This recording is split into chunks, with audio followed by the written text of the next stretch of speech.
Welcome to the Dark Case family. My name is Jack and I share dark content with you every single day. This video is a compendium of real-life horrors, a collection of anomalous events that disturbingly happen every single day. But thankfully our lives don't intersect with them, or at least I really truly hope they don't. Here we go.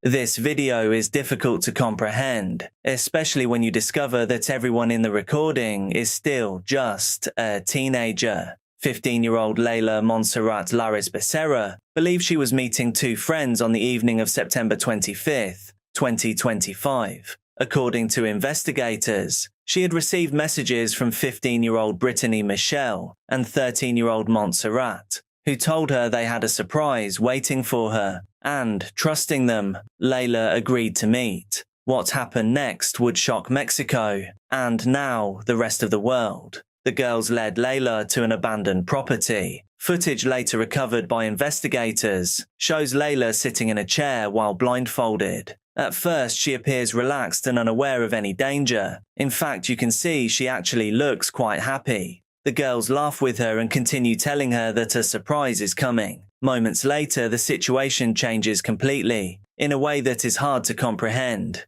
Prosecutors say the pair used a rope to end Layla's time on this earth, while a phone recorded the entire ordeal. The recording would later become possibly the most disturbing piece of evidence in the case. Afterwards, authorities say the girls attempted to conceal everything that they'd done. Layla's body was buried and covered with lime, in an effort to accelerate decomposition and hinder discovery. When Layla failed to return home, her mother reported her missing, triggering a search effort that lasted for days. A week later, investigators located her remains, buried on property connected to one of the suspects. The condition of the body was reportedly so severe that family members were unable to say goodbye in the way they had hoped. Investigators and Mexican media reports suggested that the motive centered on a deteriorating friendship and alleged romantic jealousy. According to reports, Layla had fallen out with Brittany and Montserrat after an argument involving a boy that one of the girls was interested in. The dispute reportedly escalated into bullying, with Layla allegedly receiving hostile messages and being mocked online in the weeks leading up to her death. What makes the case particularly disturbing is that the girls appeared to reconcile shortly before the incident. Layla seemingly believed the friendship had been repaired when she agreed to meet them after receiving messages about a surprise. Prosecutors later concluded that the invitation was a deception used to lure her to the location. Beyond those reported conflicts, no single motive has ever fully explained the level of planning and cruelty involved, leaving many people struggling to understand how a friendship ended in such a devastating way. What makes this case even more controversial is what happened after the arrests. Both girls eventually admitted responsibility. However, because they were juveniles, Mexican law limited the punishments available to the courts. In 2026, Brittany received 2 years and 10 months in a detention facility, while Montserrat received 11 months of supervised release. Financial compensation ordered by the court amounted to only a few thousand pesos. The sentences triggered outrage across much of Mexico. For Layla's mother, the fight did not end with the convictions. Instead, she began campaigning for changes to juvenile sentencing laws, arguing that crimes involving deliberate planning and extreme violence should carry far greater consequences, regardless of the offender's age. Today, the case remains one of the most controversial juvenile murder cases in recent Mexican history, not only because of the crime itself, but because of the debate that followed over whether justice was truly served. On January 25, 2008, 18-year-old Joshua Amirato appeared on a BMW M5 forum under the username American M5. He was new to the community, and he introduced himself by explaining that he had only recently started driving a high-performance car. His first post was technical, but in hindsight, deeply unsettling. He wrote, "Let me say I am beginner when it comes to high-performance cars, as I am only 18, so take it easy on me." Joshua said he was driving the car in M mode, with the power settings pushed high, and he wanted to know why the transmission seemed to bang into gear when he used the paddle shifters. Another forum member asked for more detail, and Joshua replied with the line that would later become central to the story. "Yeah, that is the problem. When I'm going pedal to the metal pushing 140 and upshifting, there tends to be thud noise with the gear change." He seemed to believe the sound might be normal, but the post revealed something more important. An 18-year-old with limited high-performance experience was already testing an extremely powerful car at very high speeds. Other users warned him. Some questioned whether his experience matched the machine he was driving. One pointed out that 2 years of driving experience might be part of the issue. Joshua pushed back, but he was not openly hostile. His final message on the forum was polite. He wrote, "Thanks guys, don't get me wrong, I never said I didn't respect your wisdom," before adding, "I'm looking forward to getting to know you guys better." Then came the final line, "And I plan to have all the pics up tomorrow." There would be no tomorrow update. In the early hours of January 26th, Joshua was driving his father's 2008 BMW M5 at the Jumbo Lair Aviation Estates in Anthony, Florida. With 4 friends in the car, he went down the private airstrip. At the end of the runway, the BMW left the pavement, went airborne and struck trees. Joshua, Isaac Rubin, James Devonheim, Jacob James Casey, and Dustin Smiley Dorr all lost their lives. We saw warnings arriving in real time, but if warnings are ignored, then they don't mean much.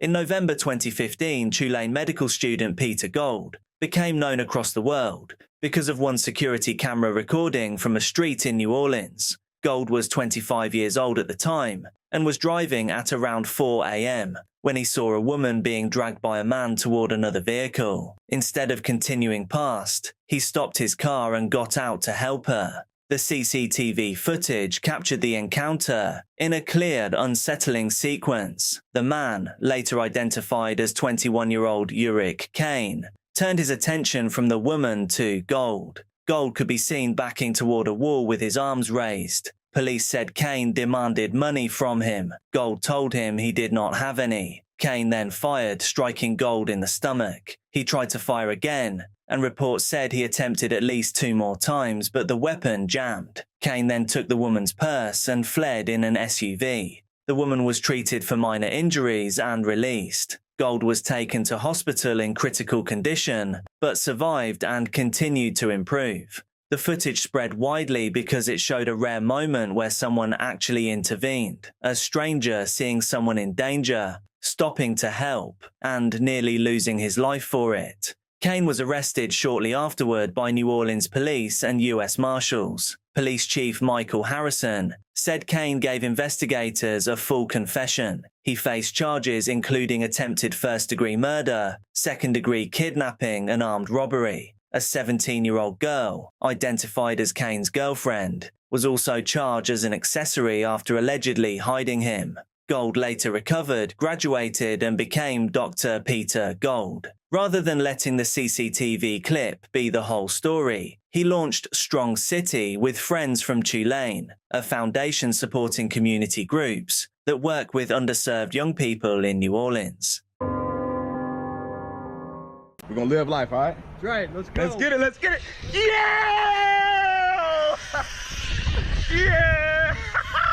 Richard Ragland never expected a simple weekend trip with friends to leave behind a mystery that would remain unsolved for 2 years. In June 2017, the 22-year-old traveled with friends to Foster Falls State Park in Tennessee. The group had been returning from a trip to Gatlinburg when they decided to stop at the popular waterfall. According to his family, Richard wanted to take photographs of the falls and enjoy the scenery before heading home. Friends later reported that he entered the water but never resurfaced. Rescue efforts followed, but Richard's time on this earth came to an end just days before his 23rd birthday. He was an amazing young man. We miss him dearly with all of our heart. Yes. For his parents, Robin McCreer and Gary McCreer, the loss was devastating. They described Richard as a young man full of energy who never met a stranger. He had served in the National Guard, dreamed of an acting career, and had recently been cast in a film being shot in Atlanta.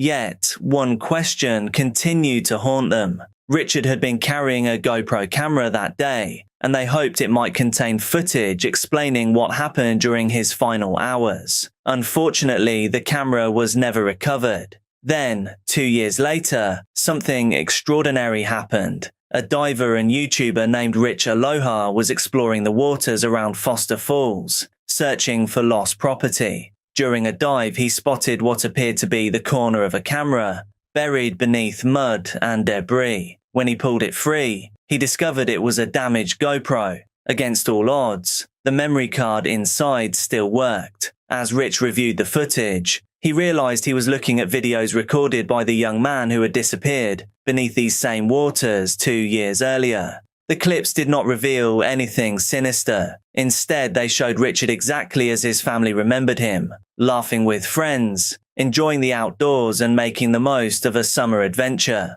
Determined to return the camera, Rich spent days researching and making phone calls until he finally tracked down Richard's parents.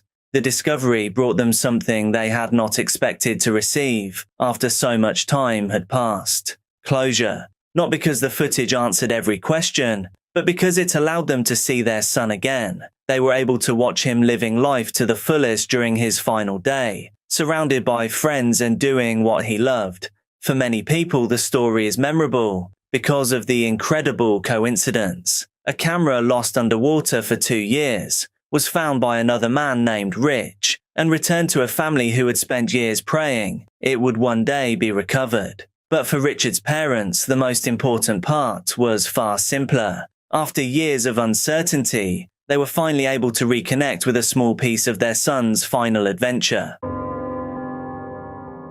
When Omar bin Omran disappeared from the Algerian city of Jelfa in 1998, there was every reason to believe he had become another casualty of the country's brutal civil war. He was just 19 years old. Algeria was in the middle of what became known as the Black Decade, a conflict between government forces and armed Islamist groups that claimed an estimated 200,000 lives and left thousands more missing. Families across the country watched loved ones vanish without explanation, and Omar's disappearance sadly did not seem unusual for the time. His family assumed he had either been abducted or killed, joining countless other victims whose fate would never be known. Years turned into decades. His mother never stopped hoping for answers, but those answers never came. She died in 2013, believing she would never discover what had happened to her son. His relatives continued living with the uncertainty that so often follows wartime disappearances, convinced that Omar had simply become another name on a very long list of missing people. Then, in May 2024,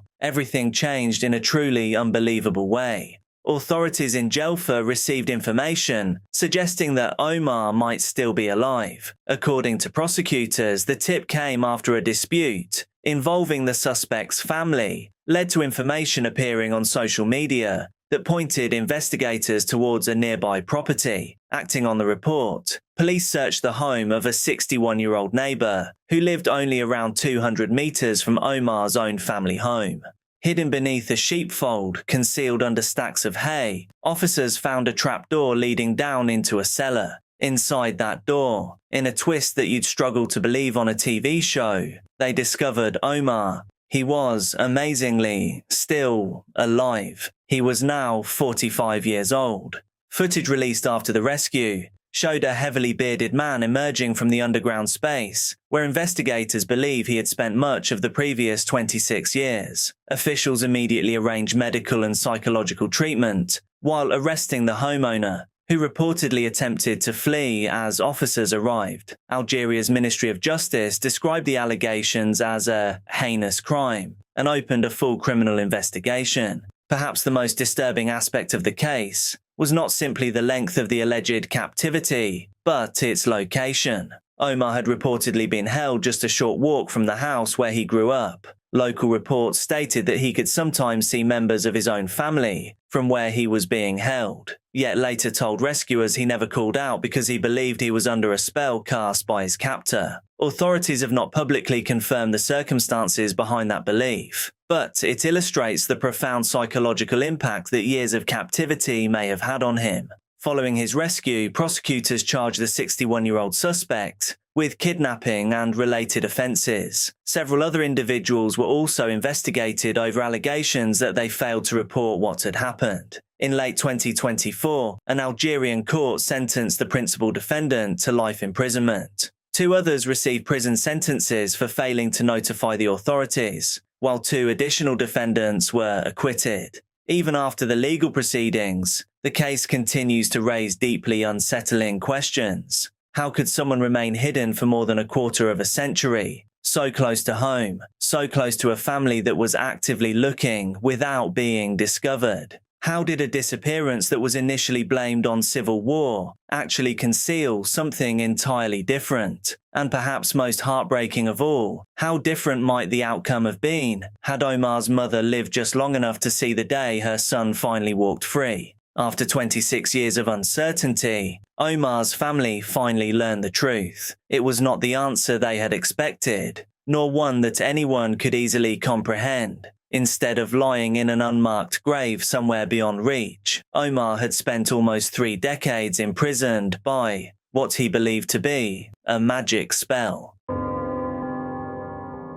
In the early hours of April 28, 2017, 22-year-old Melinda Vasilier was found no longer alive, inside her apartment in Kitchener, Ontario. Police said she had passed after suffering multiple sharp impacts and quickly described the incident as a targeted attack. Within hours, investigators had identified 24-year-old Aga Hassan, her former boyfriend, as the primary suspect. A Canada-wide warrant was issued, but by then Hassan had already crossed into the United States. What followed was not only an international manhunt, but one of the earliest murder investigations to unfold, almost in real time across social media. Before police located him, someone claiming to be Hassan published an extraordinary post on Reddit. It appeared under the title, "Wanted for Kitchener Murder, My Side," and stretched for more than 3,000 words. Rather than denying he had been at Melinda's apartment, the author attempted to explain the relationship, the final hours they spent together, and why he had fled Canada. The post quickly spread across Reddit, news websites, and social media, becoming the most intriguing element of an increasingly bizarre case. Police later confirmed they were investigating its authenticity and stated that, if genuine, it could potentially become evidence during future court proceedings. The post opened with an acknowledgement that its author knew exactly how he was being viewed, saying, "I understand the early judgments made by society." He then insisted he was not running forever by writing, "I'm not trying to escape a crime. I'm only trying to give myself some space and fully take in what happened before I turn myself in." He described himself as devastated, writing, "The fact is, no one is more destroyed than I am," before introducing Melinda not simply as his girlfriend, but as a soon-to-be fiancée, and adding, "She was my everything." Throughout the opening sentences, the writer painted a picture of what he described as a loving relationship. He claimed they had spent time traveling together, introduced each other to their families, and spoken seriously about marriage and having children. According to his account, they had been together for around 15 months and had experienced the normal ups and downs of a long-term relationship. The alleged confession then shifted towards the breakdown of that relationship. Hassan wrote that they had argued during April and briefly separated before deciding to meet again in an attempt to reconcile. He described visiting Melinda's apartment, talking for hours, hugging, kissing, and deciding to give the relationship another chance. According to his version of events, everything changed when Melinda asked whether he had been involved with anyone else while they had been apart. He admitted telling her that he had kissed another woman. He claimed that this revelation caused the conversation to escalate rapidly. From this point onwards, the Reddit post became the author's account of what happened inside the apartment. He alleged that Melinda grabbed a sharp implement and came towards him. "She comes at me in full force, aiming towards my face." He claimed he attempted to disarm her and cut his own hands in the process. "I tried grabbing the knife but ended up cutting my hands." He then wrote, "Out of shock and fear, I grabbed one." One is referring to a sharp kitchen implement. According to the post, He struck her almost blindly and admitted doing so a few times. He insisted he had no intention of causing her death, writing that he was confused, shocked and scared, and believed she had simply passed out when he left the apartment. He added that he did not realize she had passed until the following day. These statements represented Hassan's own account of events and were not findings established by investigators or the courts. The post became increasingly emotional as it continued. The author repeatedly apologized and wrote that he replayed the events constantly in his mind. The amount of regret and sadness is beyond words. He continued, "Every waking second I relive that moment." He apologized directly to Melinda's family before writing that anything would have been better than living with what had happened. He also attempted to explain why he had fled Canada instead of immediately contacting police. "I always have a passport in the car and decided to just get away for a few days before turning myself in." He claimed he had taken very little with him and insisted he had never intended to disappear permanently. While police searched for him across North America, the internet trail continued. An Instagram account believed to belong to Hassan remained active throughout the manhunt. In one post, he criticized media reports, suggesting he was attempting to reach Mexico. "They photoshopped and altered my image, made up stories that I was in Nashville trying to get to Mexico." He then added, "If I wanted to be there and vanish for good, I would, but I don't." Another post showed a photograph of Hassan alongside Melinda with a caption expressing regret. "I regret everything negative I ever did to you." He reflected on their relationship, writing, "You gave me your heart, and I barely showed you any of mine." The post ended simply, "Rest in peace." Perhaps the most striking update appeared just days before his arrest. Alongside another photograph, the account stated, "I'm coming home." It continued, "It's time to end the dark path I've been traveling and give people the closure they deserve." Police acknowledged that they were aware of both the Reddit post and the Instagram account, but said they were still working to determine whether Hassan had personally authored every post. Investigators also revealed that they had remained in sporadic email contact with him throughout the search, repeatedly encouraging him to surrender. The manhunt came to an end in July 2017. Hassan was arrested in San Antonio, Texas, during a traffic stop conducted by the United States Secret Service as part of an unrelated investigation. Authorities later revealed that security cameras had previously captured him switching the license plates on his vehicle in a Walmart car park after entering the United States. Investigators also believed he had traveled through Pennsylvania and Tennessee while attempting to avoid capture. Following his arrest, extradition proceedings began to return him to Canada, where he faced a charge of second-degree murder, along with additional allegations relating to earlier court orders. The criminal proceedings that followed became subject to a publication ban, meaning many details could not be publicly reported, while the case moved through the courts. Even so, the social media trail remained one of the defining features of the investigation. Long before police had located Hassan, millions of people had already read what appeared to be his explanation of the case in his own words. Whether viewed as an attempted confession, a justification, or something in between, the Reddit post and the subsequent Instagram updates transformed the investigation into one of the earliest true crime cases, where the suspect's alleged online activity unfolded alongside the manhunt itself, allowing the public to follow events almost as they happened. Even though I'm from the UK, I still feel like the Chuck E. Cheese animatronics have been part of my life, and so I feel like with the loss of the animatronics, there comes a loss of childhood, the loss of a time that we can't get back, and a painful nostalgia that honestly hurts to consider. They were stiff, their movements weren't perfect, their eyes had that strange glassy look that made them feel somewhere between a cartoon character and a machine pretending very hard to be alive. But that was also the point. For decades, this was part of the magic. You walked into a noisy pizza restaurant full of arcade machines, birthday parties, spilled drinks, flashing lights, and somewhere in the middle of it all, there was a band of oversized mechanical animals performing on a stage. And now, in most places, they are gone. Chuck E. Cheese began in 1977 when Atari co-founder Nolan Bushnell opened the first Pizza Time Theater in San Jose, California. The idea was unusually ambitious for a family restaurant. It was not just pizza, it was arcade games, tickets, prizes, music, and a Disney-inspired animatronic show designed to entertain children while they waited for food. At the center was Chuck E. Cheese himself, joined over time by characters like Helen Henny, Mr. Munch, Jasper T. Jowls, and Pasquale.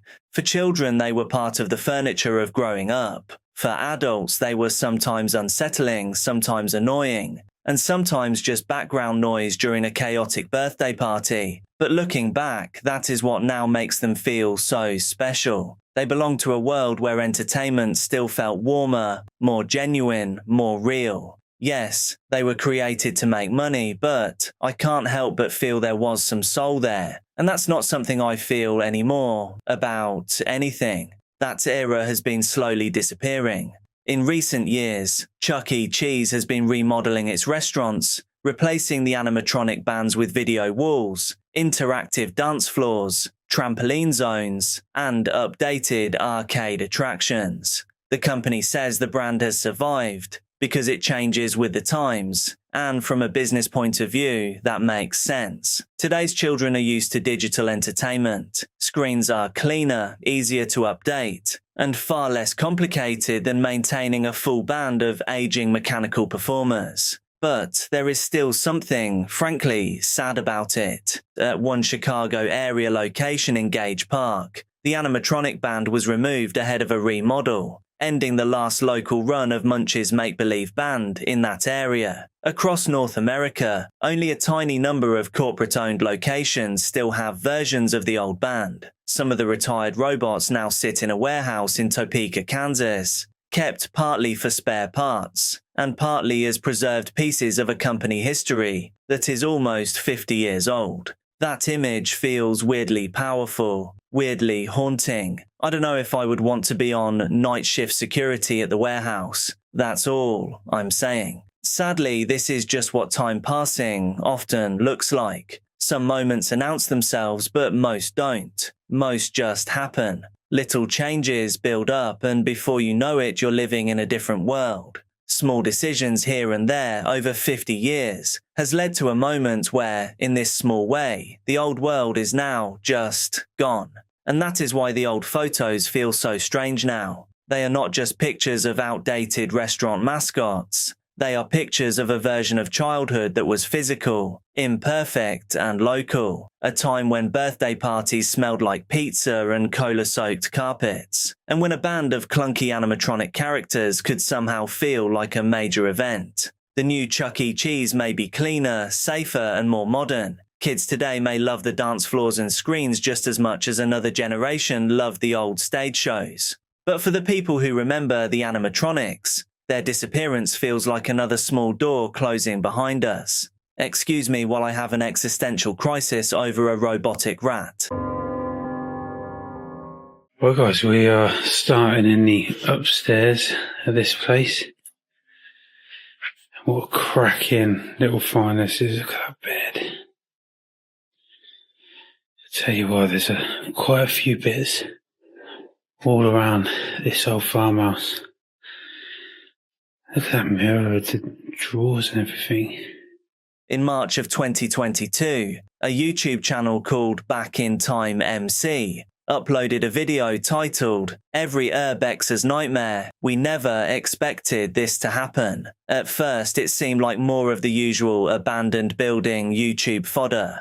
The Urbex couple had found what appeared to be a derelict farmhouse. There was an entry point, the building looked abandoned, and from the outside it felt like the best thing they would find inside would be a pigeon nest or some old tins of soup. You know how these videos normally go. I don't know about you, but I've seen so many of these videos claiming that something is unexpected or disturbing. I just don't really believe anyone anymore. But this video made me feel a certain way that I hardly ever feel these days. From the outset, something doesn't quite feel right. Walking through the house only increases the feeling of dread. Urbex channels are always walking the line between legal or illegal, between morality and immorality. and these two explorers were about to face the ultimate test. Inside the farmhouse, the conditions appeared extremely poor. The explorers described a foul smell in the property, and as they moved through the rooms, they believed they were all alone. They started upstairs, entered the first bedroom, then continued into other rooms. But in one of those bedrooms, they found something they had not expected. This was not a case of someone finding an abandoned room, or old photographs, or evidence of a life that had once been there. It wasn't even finding a body. In many ways, this feels worse. We'll come into this bedroom here. And wow. What an absolute beauty this place is. Try to get the light a bit better on there, but look at that bed.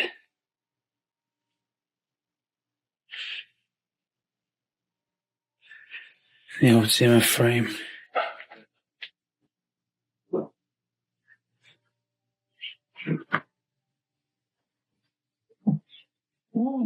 So they've still got the old bag. That's what the old people use these days, don't they? Get all their shopping in.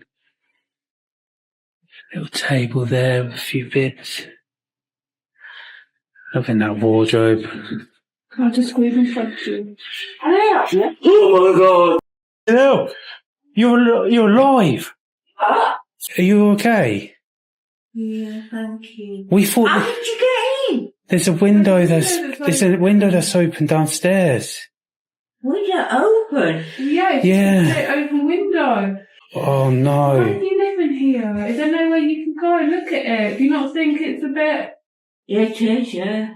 Do you not got family? No. I don't know whether you can help me or not, but I've not got any kids and not got any Whose grandkids. farm's this then? Yeah, somebody's farm there, yeah. So is this not your farm then? No, Is this your house? no, It's not your house? no, So do you just live here then? yeah. Well, what food? How do you eat? Where? How do you eat food? Yeah, Do you eat food? yeah, oh yeah, yeah, Yeah? yeah.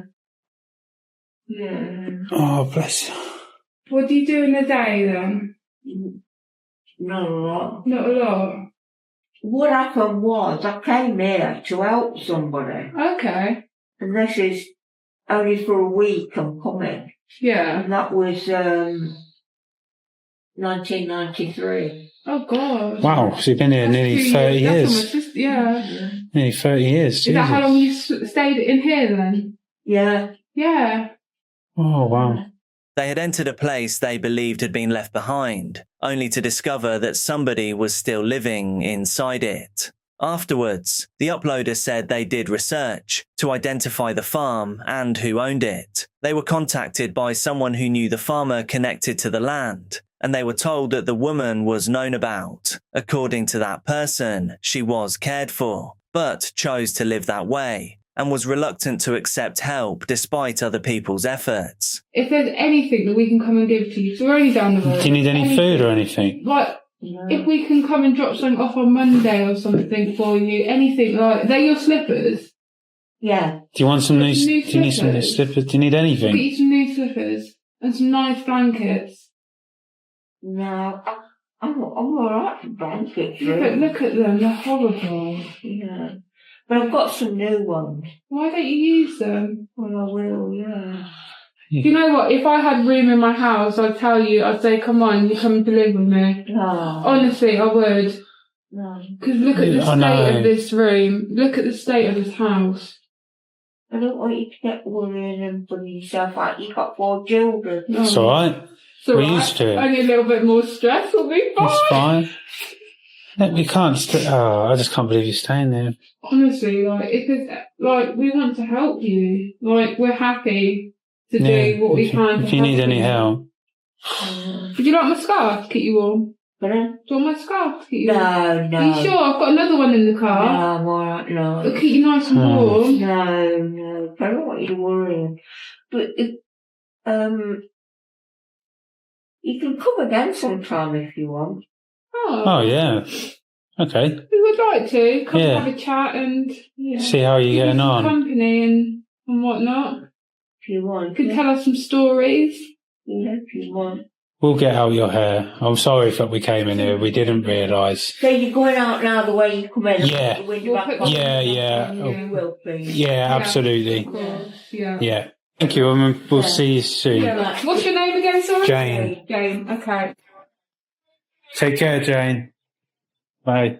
They were also told her husband was there regularly and that she had a brother. But the uploader still felt unsure. They said they found conflicting details between what they were told by the man and what the lady herself had said. Because of that uncertainty, they contacted Adult Social Care and emailed over their concerns. 3 days later, they received a reply confirming that Social Care was aware of the woman, but could not provide further details. That answer did not explain everything, but it did confirm something. She had not simply been forgotten by everybody. Not quite. Even so, the footage left viewers, including me, disturbed. The dread for me comes from the reality that this lady is living in.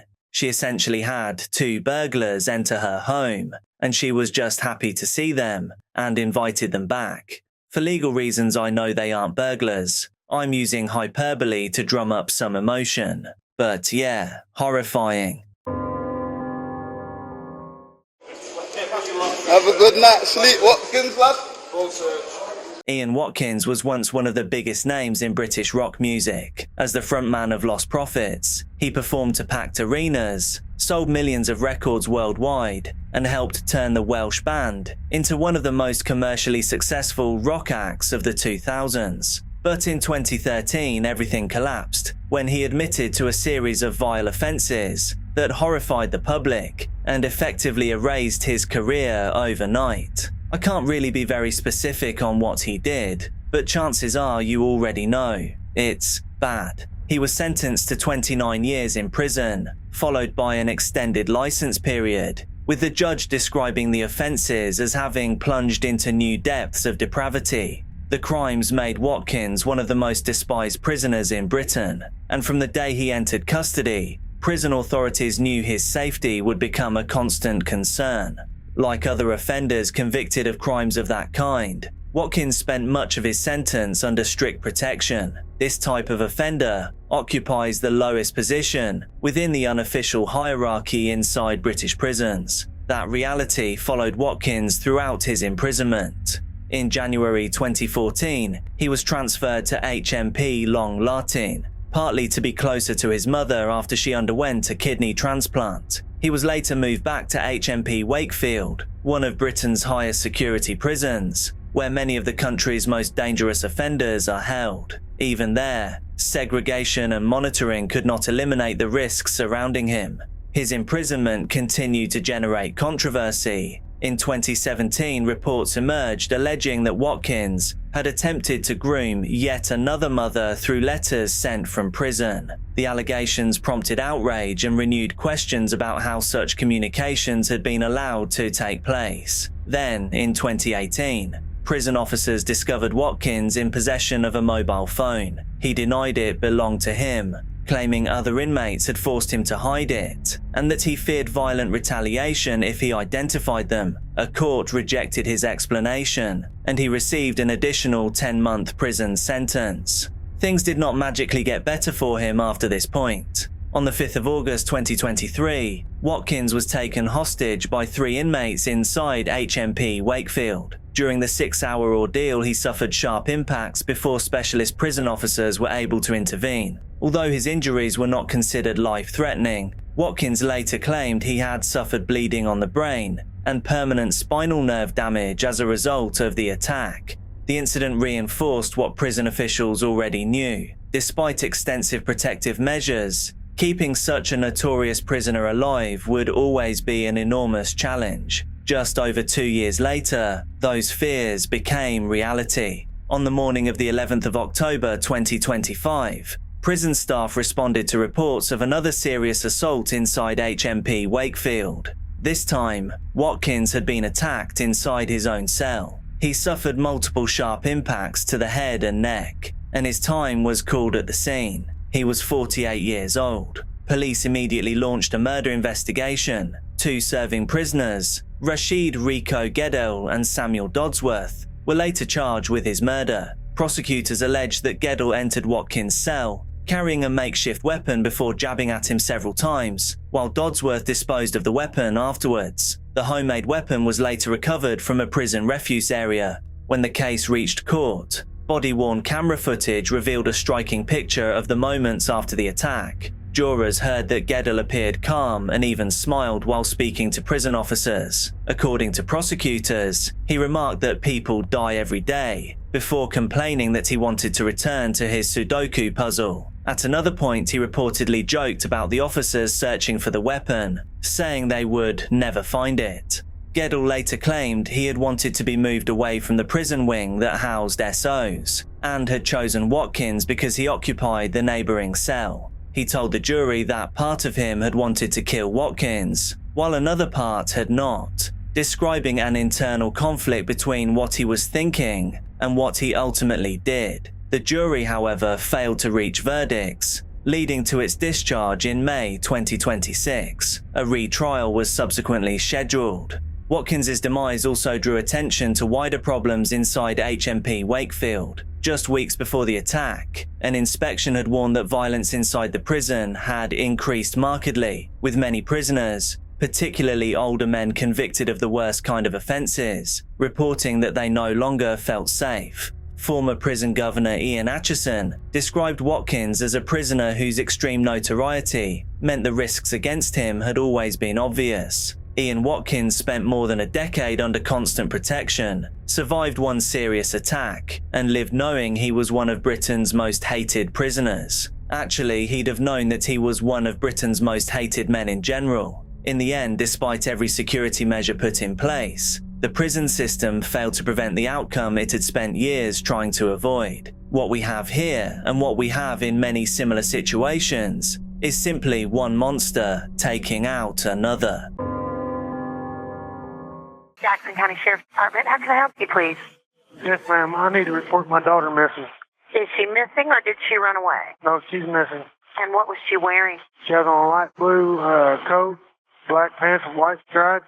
Okay. In January 2005, Caitlin Katie Coleman left her home in the small town of Crothersville, Indiana, to buy toilet paper from a nearby store. It was an errand that should have taken no more than half an hour. Instead, she disappeared without a trace. 5 days later, her body was discovered in a creek, roughly 15 miles away. An autopsy concluded that she had been SA'd and drowned. Her killer, Anthony Ray Stockelman, eventually pleaded guilty to murder and violations, receiving a sentence of life imprisonment without the possibility of parole. For most murderers, imprisonment marks the end of the story.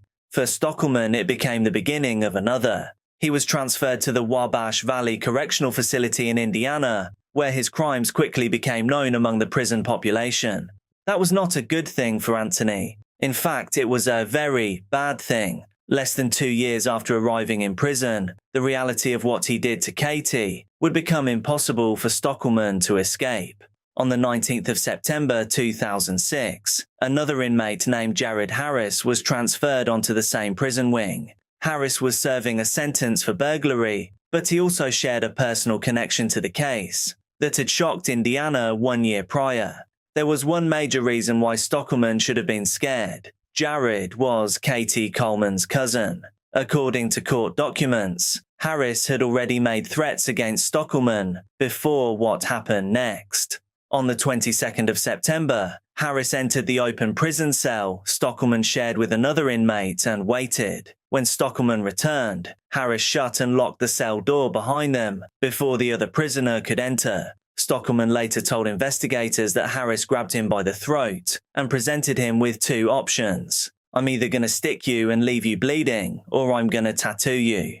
Faced with those choices, Stockelman later claimed he submitted to the tattoo. Using a makeshift tattoo machine built from a cassette deck motor and a sharpened guitar string, Harris carved a permanent message across Stockelman's forehead. In large crude letters were the words, "Katie's Revenge." It covered almost his entire forehead. When Harris finished, he discarded the homemade tattoo gun in a prison bin. Prison officers soon discovered what had happened, and photographs of Stockelman began circulating outside the prison walls. rapidly attracting national media attention. The general reception for what was done to Stockelman was positive. Harris later admitted carrying out the attack because of Katie's murder. During later court proceedings, he testified that he had told Stockelman if he accepted the tattoo, everything would be taken care of, and he would not have to worry about future attacks from other prisoners. Harris also claimed that other inmates had already assaulted Stockelman at his request because of his crimes.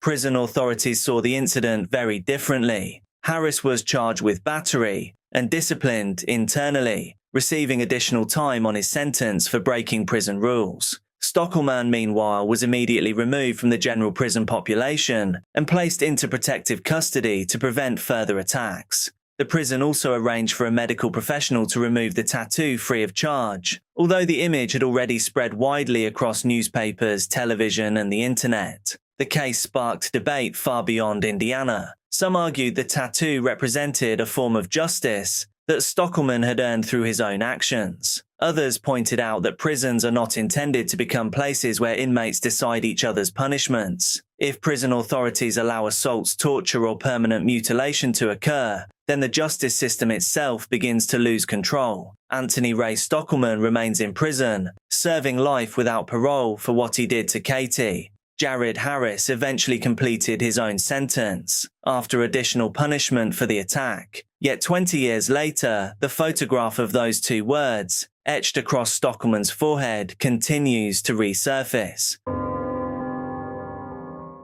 Did you plan to commit violence by searching up about how to fight with an axe, using darts as a weapon, how to win a fight against a bigger person?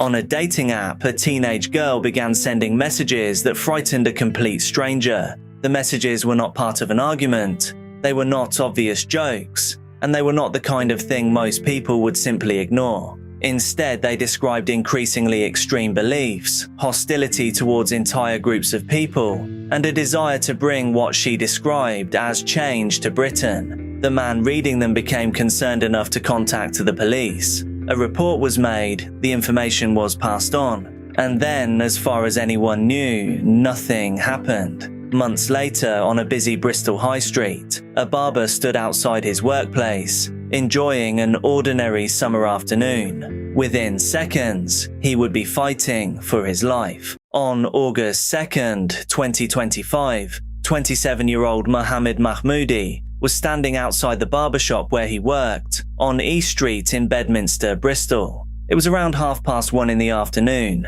and the area was busy with shoppers, customers, and passing traffic. Nothing appeared unusual. Nearby police officers were carrying out routine patrols, and local businesses were operating as normal. At the same time, 18-year-old Alina Burns was making her way towards East Street, carrying several weapons, including a scalpel and an axe. As Mohammed stood talking with a friend outside the shop, Burns approached him from behind. She swung the axe towards the back of his neck without warning. At almost the last possible moment, Mohammed moved. The strike connected, but not in the way Burns intended. As he turned towards his attacker, she attempted to continue the attack. Despite the shock of what had just happened, Mohammed reacted quickly and managed to wrestle the weapon away from her before she could cause further harm. The entire incident lasted only moments. Those few seconds would later become one of the most important facts in the entire case, because investigators believed the outcome could easily have been far worse. It was meant to be far worse. Police officers who were already nearby immediately responded to the disturbance and detained Burns at the scene.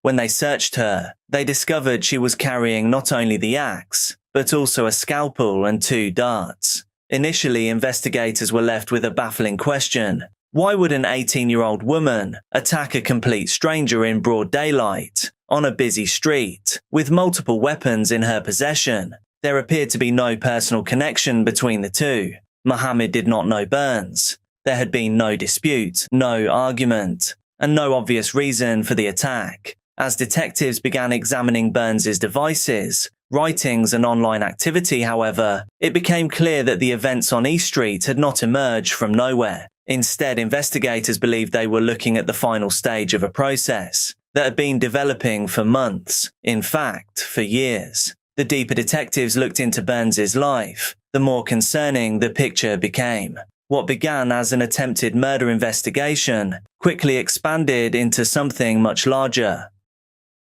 Investigators recovered electronic devices, notebooks, and written material from Burns's home. According to evidence later presented in court, they discovered extensive material promoting racial supremacy, ethnic exclusion, and political violence. She was deep into the party that dragged the world into World War II. There were also documents discussing weapons.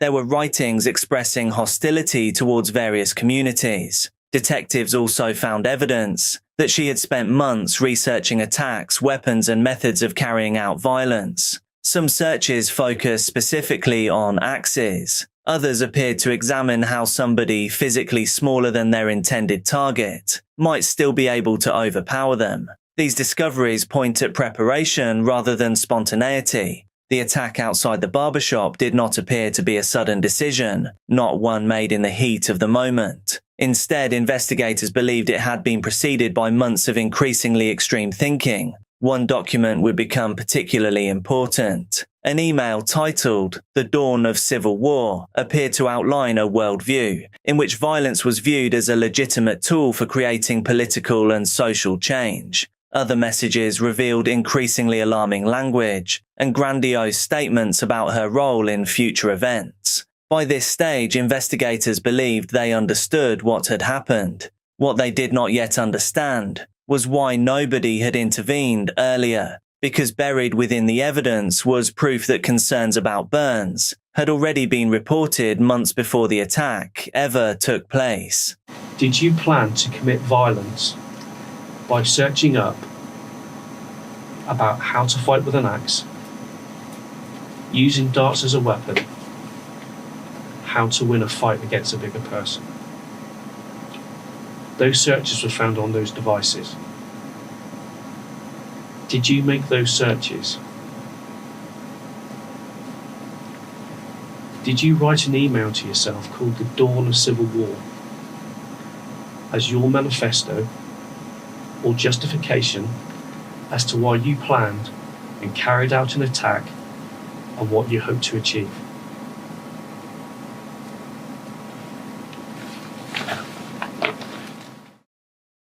Long before her name appeared in courtrooms and newspaper headlines, Alina Burns was growing up in circumstances that saw her young life thrown into instability and disruption.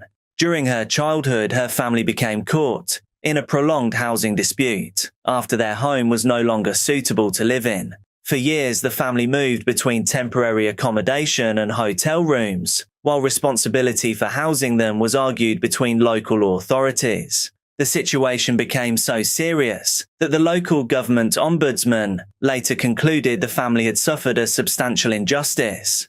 For a child, it meant years without normal stability. Routine became difficult. Long-term friendships became almost impossible to maintain, and ordinary family life became increasingly complicated. Burns's parents, both teachers, attempted to educate their children while living in temporary accommodation. Eventually, the family secured permanent housing in Bristol, but the disruption had already lasted for years. When Burns later returned to mainstream education, the transition was not straightforward. According to evidence presented in court, she eventually stopped attending school altogether at around 14 years old. From that point onward, she became increasingly isolated. Her defense team later described the following years as a gradual withdrawal from normal social life. Again, investigators and the court were careful not to treat this as an excuse. Many people experience hardship. Many people struggle with isolation. Many people face difficult childhood circumstances.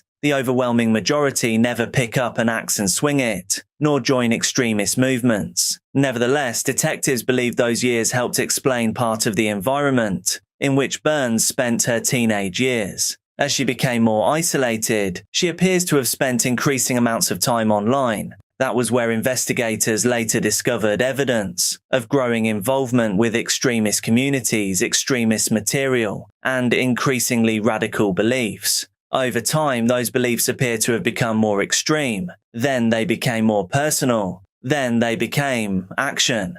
By the summer of 2025, investigators believed Burns had moved beyond consuming extremist content and had begun preparing to act upon it. Months before the attack on East Street, somebody had already raised the alarm. The warning did not come from a family member. It did not come from a teacher, because Alina had dropped out years earlier. In fact, it did not even come from somebody who knew Burns personally. Instead, it came from a man she had been speaking to on a dating app. According to evidence later presented in court, Burns began expressing increasingly extreme views during their conversations. She spoke about bringing change to Britain through methods she could not openly discuss. She made comments that promoted violence against entire groups of people, and she appeared to be moving far beyond simply expressing controversial opinions. The man reading the messages became concerned enough to contact the police. From his perspective, the messages crossed a line. They suggested somebody who was becoming increasingly radicalized and increasingly comfortable talking about violence. Imagine thinking you were going to hook up, but they just wanted to say some mad, nasty shit to you. A report was submitted. The information entered the system, and then nothing obvious happened. At the time, nobody could really know that the 18-year-old girl sending those messages would later be arrested for attempting to murder a stranger. It was only after the attack that investigators revisited the earlier report. Counter-terrorism officers later acknowledged that the warning should have been handled differently. They explained that police receive enormous numbers of reports every year, many of which ultimately lead nowhere. Determining which concerns represent genuine threats is often difficult. Resources are limited. Risk assessments are not perfect. But in this case, investigators accepted that opportunities had been missed. That admission created an uncomfortable question. Could the attack have been prevented? The honest answer is that nobody knows. It is impossible to say with certainty what might have happened if intervention had occurred months earlier. Perhaps nothing would have changed. What investigators could say was that the warning signs, the messages, the digital footprint, they all already existed, and somebody had recognized them. Everything that we've seen leads us to believe that this was purely self-radicalisation online, so no real life contact with other individuals with a terrorist mindset. Unfortunately, this is a theme that we are seeing more and more in counter-terrorism policing, but also in policing more widely. That particularly younger people are finding themselves lonely and isolated, and they are exploring the internet and unfortunately finding very dark corners of the internet where they are able to consume large quantities of disturbing and sometimes terrorist material. We actually had officers on patrol quite close to this incident, so being visible and present in our communities.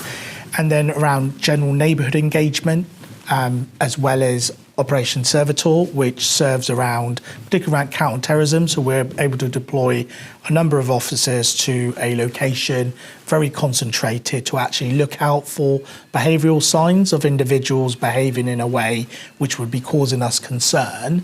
So we can actually have that overt uniform present in an area for a particular amount of time to try and disrupt some of this activity. By the time Alina Burns appeared before the courts, there was very little disagreement about what had happened. Witnesses had seen the attack. Police officers had arrived almost immediately. The weapons had been recovered, and Burns had already admitted responsibility.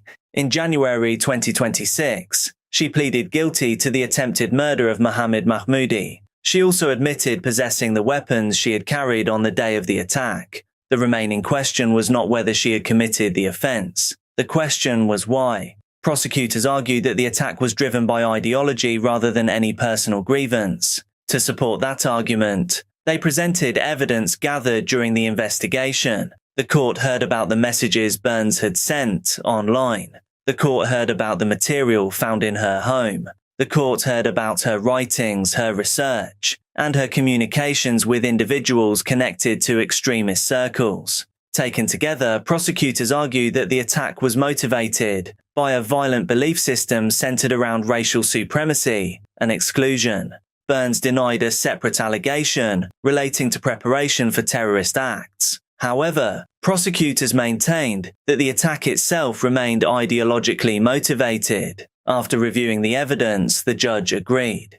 Mrs. Justice Lambert concluded that the offence had a terrorist connection that would play an important role during sentencing. The court also heard from Mohammed Mahmoudi. Although his physical injuries were relatively minor compared to what could have happened, the impact on his life was far greater than the visible wounds. In his victim impact statement, Mohammed described the scar on his neck as a daily reminder of the attack. He spoke about anxiety, he spoke about disrupted sleep, and he spoke about the psychological impact of being attacked without warning by a complete stranger. The attack had lasted only moments. Its consequences would last much longer. The court also heard that Mohammed had previously fled persecution and sought refuge in the United Kingdom. He had come to Britain looking for safety and a future. Instead, he found himself standing in a courtroom, describing how close he had come to losing his life on a Bristol high street. When it came time to sentence Burns, the judge delivered a stark assessment. She described Burns as a dangerous offender who remained deeply committed to her beliefs. She concluded that the seriousness of the offence, combined with the ideological motivation behind it, required a lengthy sentence. In May 2026, Burns was sentenced to 15 years and 6 months in prison. An additional 4 years on licence was added after her release. The total sentence amounted to 19 years and 6 months. For investigators, the case became an example of how rapidly extremist beliefs can move from online spaces into the real world. For police, it became a reminder of the challenges involved in identifying genuine threats among thousands of reports and pieces of intelligence. And for the wider public, it demonstrated that warning signs are often visible long before events occur. Perhaps the most unsettling aspect of this case is that very little of it was hidden. Investigators were able to trace a clear line from those early warnings to an almost random axe attack. Thank you so much for watching. I'm uploading daily true crime and dark content here on this channel, so make sure that you're subscribed, hit like on the video, and also drop a comment so you get shown more of my stuff. Please do be careful out there, and I'll see you tomorrow.